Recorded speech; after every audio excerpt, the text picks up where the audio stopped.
সুপ্রিয় ছাত্রছাত্রী, তোমরা সবাই কেমন আছো? আশা করি তোমরা সবাই ভালো আছো। আলাজ মোহাম্মদ মখলিসুর রহমান ডিগ্রি কলেজের পক্ষ থেকে 11 শ্রেণীর ব্যবসায় শিক্ষা শাখার সকল ছাত্রছাত্রীদেরকে অনলাইন ক্লাসে স্বাগতম জানাচ্ছি। আমি অর্ধেন্দু বিকাশ দে, প্রভাষক হিসাব বিজ্ঞান। আজকে পরিচিতি পর্বের ক্লাসে তোমাদেরকে আমি ধারণা দিতে যাচ্ছি হিসাব বিজ্ঞান প্রথম পত্রের মানবন্টন নিয়ে। হিসাব বিজ্ঞান প্রথম পত্রে অন্যান্য বিষয়ের মতো পূর্ণমান হচ্ছে 100 নম্বর। আমরা জানি প্রতিটি পেপারে দুটি অংশ থাকে, একটি হচ্ছে সৃজনশীল অংশ আর একটি হচ্ছে বহু নির্বাচনী অংশ। হিসাব বিজ্ঞান পত্রটাও সেম অন্যান্য বিষয়ের মতোই। সৃজনশীল প্রশ্নে এখানে নম্বর বরাদ্দ আছে 70 নম্বর এবং এমসিকিউ পর্যায়ে অর্থাৎ বহু নির্বাচনী পর্যায়ে এখানে 30 নম্বর, সর্বমোট হচ্ছে 100 নম্বর। সৃজনশীল পর্যায়ে 70 নম্বরের ভিতরে দুটি বিভাগ থাকবে, একটি হচ্ছে খ বিভাগ। খ বিভাগ থেকে দুটি প্রশ্ন থাকবে, পরীক্ষার্থীদেরকে দুটি প্রশ্নের উত্তরে দিতে হবে এবং এই দুইটি প্রশ্ন থাকবে একটি চ্যাপ্টার অর্থাৎ একটি অধ্যায় থেকে, সেটি হচ্ছে আর্থিক বিবরণী অধ্যায় থেকে। এবং এই দুটি প্রশ্ন হচ্ছে পরীক্ষার্থীদের জন্য বা শিক্ষার্থীদের জন্য সেটা হচ্ছে বাধ্যতামূলক। অপরদিকে খ অংশে সিলেবাসের বাকি অংশ থেকে মোট 9টি প্রশ্ন থাকবে, এর ভিতর থেকে 5টি প্রশ্নের উত্তর দিতে হবে। সর্বমোট খ বিভাগ থেকে দুটি এবং খ বিভাগ থেকে 9টি প্রশ্নের ভিতরে 5টি প্রশ্নের আনসার সহ মোট 60টি প্রশ্নের আনসার শিক্ষার্থীদেরকে দিতে হবে। অপরদিকে এমসিকিউ পর্যায়ে 30 নম্বর বরাদ্দ আছে। এখানে জ্ঞানমূলক প্রশ্ন থাকবে, অনুধাবনমূলক থাকবে, প্রয়োগমূলক থাকবে, উচ্চতর দক্ষতা থাকবে।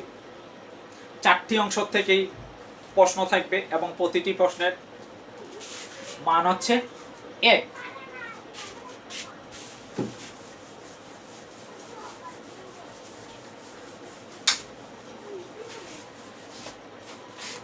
হিসাব বিজ্ঞান বিষয়ে প্রতিটি সৃজনশীল পর্যায়ে প্রতিটি প্রশ্নেরই মান থাকবে 10, কিন্তু অন্যান্য বিষয় থেকে হিসাব বিজ্ঞানের প্রশ্নের ধারাটা কিছুটা ভিন্নতা রয়েছে। এখানে 10-এর ভিতরে 3টি প্রশ্ন থাকবে। খ এর মান হচ্ছে 2,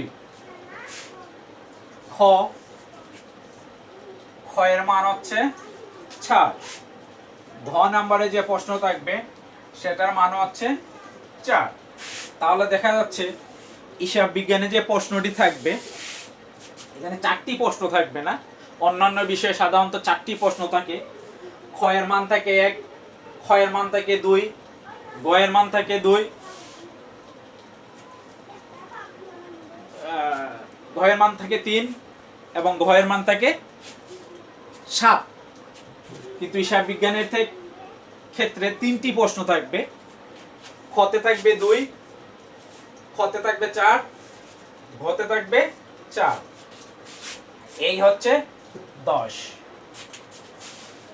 তো এলে সুপ্রিয় ছাত্রছাত্রীরা, আমরা সাধারণত মান বন্টন সম্পর্কে ধারণাটা পেলাম।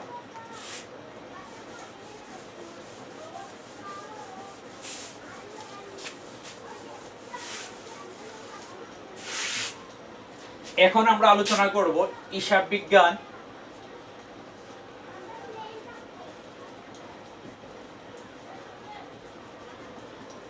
পরিচিতি।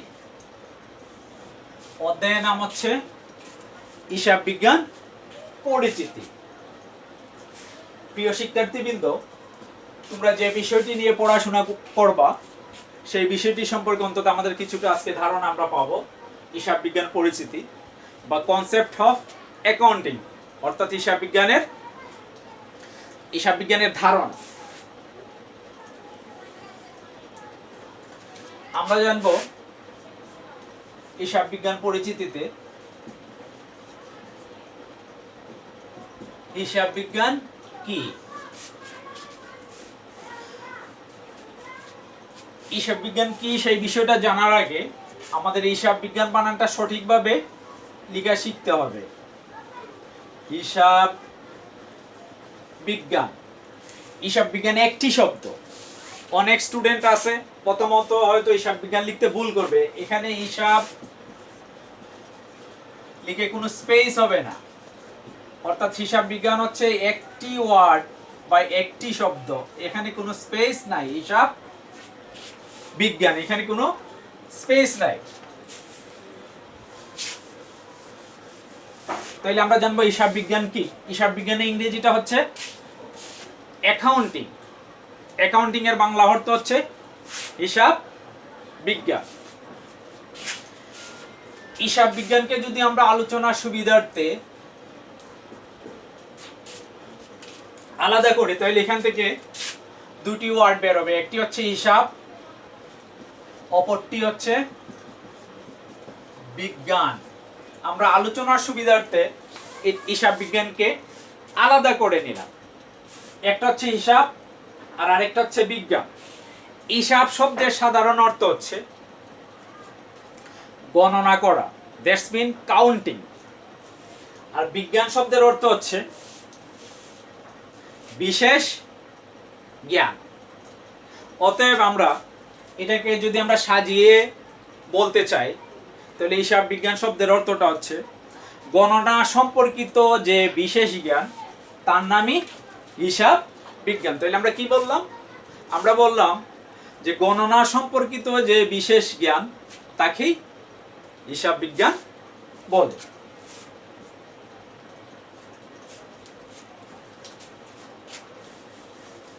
আমরা যদি ব্যাপকভাবে বলি যে হিসাব বিজ্ঞান কি, তাহলে কি দাঁড়ায়?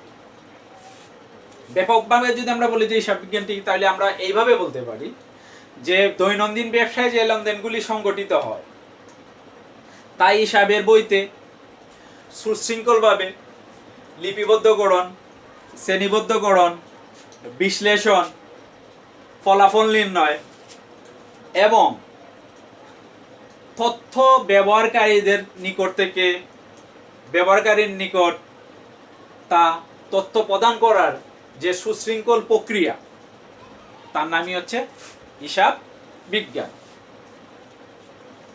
তার নামই হচ্ছে হিসাব বিজ্ঞান। এখন আমরা জানব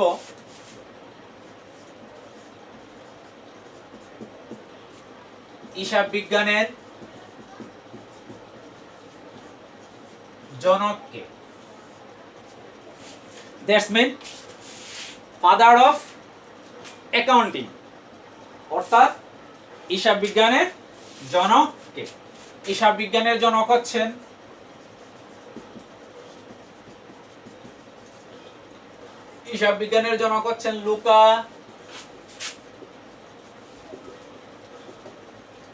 লুকা পেসিওলি। তাইলে আমরা কি জানলাম পরিচিতি ক্লাসে যে হিসাব বিজ্ঞানের জনক হচ্ছেন লুকা পেসিওলি। লুকা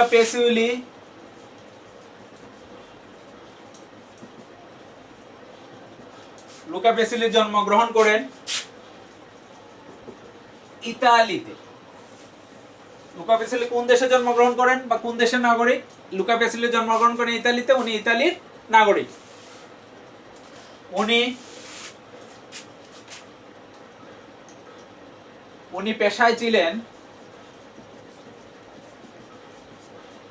পেশায় ছিলেন একজন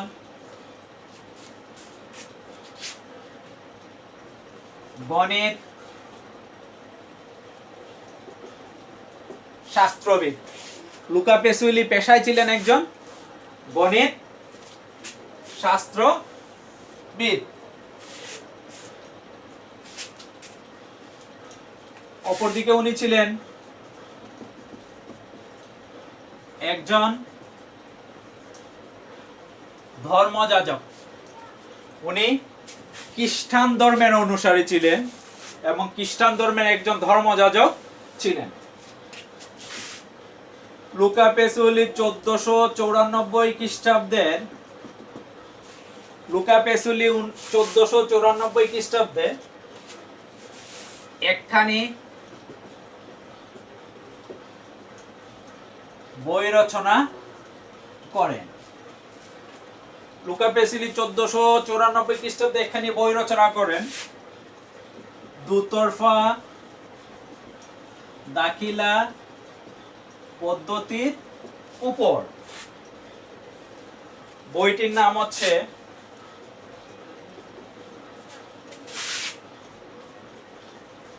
সুমা ডি এরিথমেটিকা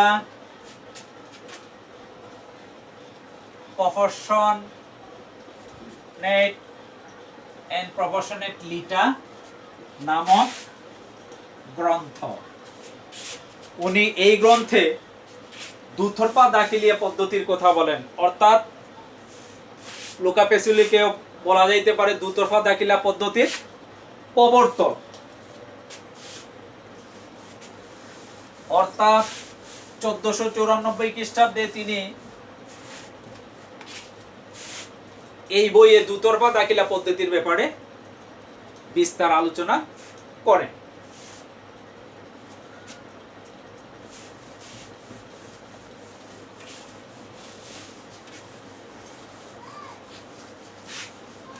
তাহলে আমরা যদি রিভিউ করি, আমরা আলোচনা করলাম যে হিসাব বিজ্ঞান জিনিসটা কি,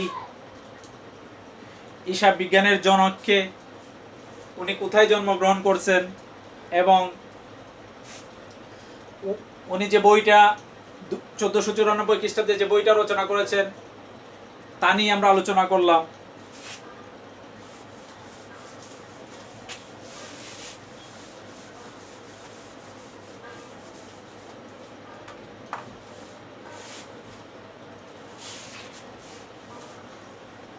তো প্রিয় শিক্ষার্থীবৃন্দ,